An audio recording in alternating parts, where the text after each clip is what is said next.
Okay, Grant, you've been around in the music business for a long time in terms of the Canadian music industry. Yeah. Basically since its infancy. What have you done over the last, 30 years? Well, we were in one of the original Yorkville bands called Stitch in Time.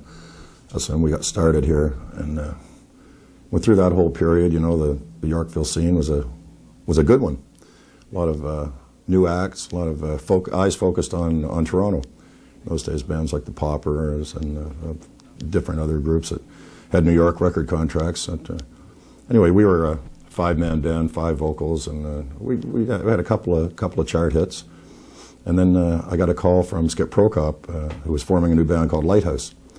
So he said he wanted me to play bass in that, which I didn't do, but I said, yeah, sure, well, we'll go for that. And so I was the bass player on 3 Lighthouse albums. So we really got to explore things with Lighthouse. You know, we got to do the tail end of the big pop festivals, you know, the 80,000 people pop festivals at the big racetracks, and we played with, and this is not crap, but we did. We played with Zeppelin, we played with Santana, and we played with Creedence, and we played with the band, and on these big shows, you know, I mean, we weren't the only ones.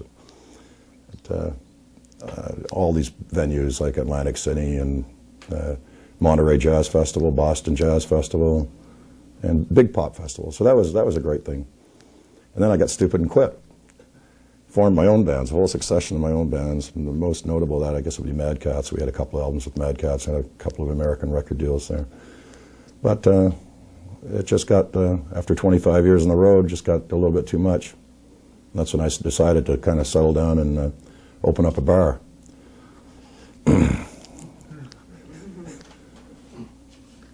And that's where I am now.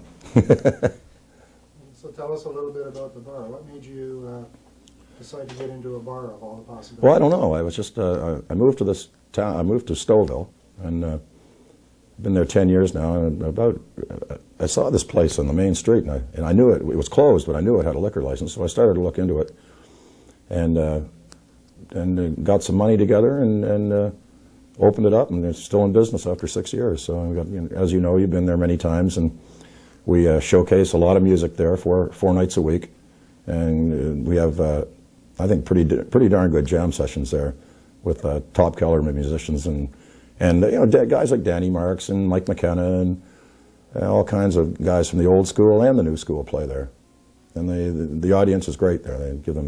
They play for no money, but they get stroked.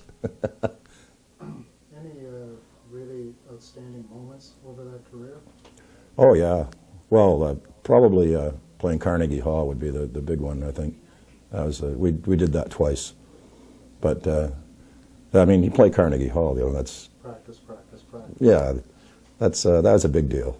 That was a big deal. But all those pop festivals, Monterey, that was a real eye opener. That was, you know, I'm in California, and the whole California deal. So lots of excitement there. Different way of life out there, especially back in those days. Okay. Just a question. I know you've done a lot of time playing in bars over the years. What's it like to be on the other side of the bar? I think I'd rather be on this side of the bar with the guitar. Pack it up, you know, do your gig, get your money, pack it up, and go home. Let the other poor bugger worry about the other stuff that's going on. Because there's lots of stuff behind the scenes that musicians don't see. But I know what they are now, and I kind of wish I didn't a lot of the times. Found out the hard way. Yeah, that's the way it is, though. You know, just explore every little avenue, and some things you like, some things you don't like. Okay, and you want to tell us something about your latest release? Oh, the Jam Nation thing. Yeah, this is a collective bunch of guys that have been playing with me on and off for 3 years probably, maybe more. Some guys have been doing this jam session with me for 6 years. And it's just 1, 2, 3, 4, go. And Alec Fraser, the bass player, who's played with you know, Murray McLaughlin and Morgan Davis, Rick Fiennes, and Danny Marks, yeah. And he recorded it live on ADAT at the club. And it's all songs that we sort of do at the jam sessions, and we recorded it two separate jam sessions, and we picked the best stuff, which we thought had the most energy and the most life and the most pizzazz, and put it on this CD. This is the second one actually we've done. First one was a studio one, with the jammers as well. But a lot of good guys, you know, John Penshishin playing sax, and Doug Pfeiffer and John Baumeister, Bongo Bob, Ralph, you know, all the boys. Okay. You put on two hats for a second. As a musician and as a bar owner, Yeah. What would you suggest to new bands looking to get gigs in a bar? To get work in a bar? Yeah. Well, unfortunately, what I've found, I hate to say this, but bar owners are looking for bands that play popular music. And, you know, you have to write your own stuff to get ahead. But, you know, it's a shame to say it, but people don't necessarily want to hear it. You know, they want to hear what they know.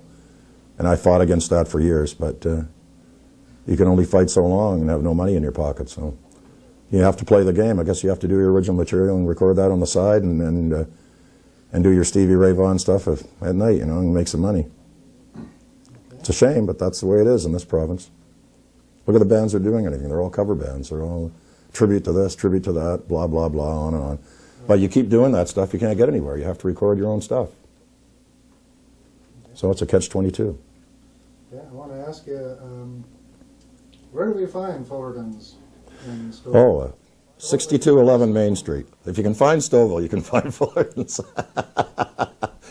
It's right at the new train station, right across the street. The railway tracks. Once you hit the railway tracks, stop because there might be a train, but then you can just make a right and pull right into the driveway. Okay, 6211 Main Street? 6211 Main Street, Stouffville. Good food, good music, good friends. Great food. Yeah, not bad. Great music. Yeah, Good friends. yeah. The music I pride ourselves on that. Yeah, do you have a phone number for the bar if anybody would like to inquire from out of town? Do what? Do you have a phone number for the bar? Oh, a phone number. No, we don't have a phone. No, yeah, we do. It's 905-642-5360. Okay. Yeah. So if you want to phone and find out what's happening, there's always something going on. Always bands that you wouldn't expect to be there, like Goddo's played there, or the Good Brothers are coming there, January 22nd. Desperado, all kinds of bands. And it's a small place, but we sell 100 tickets and then we lock the doors. That's the way it is.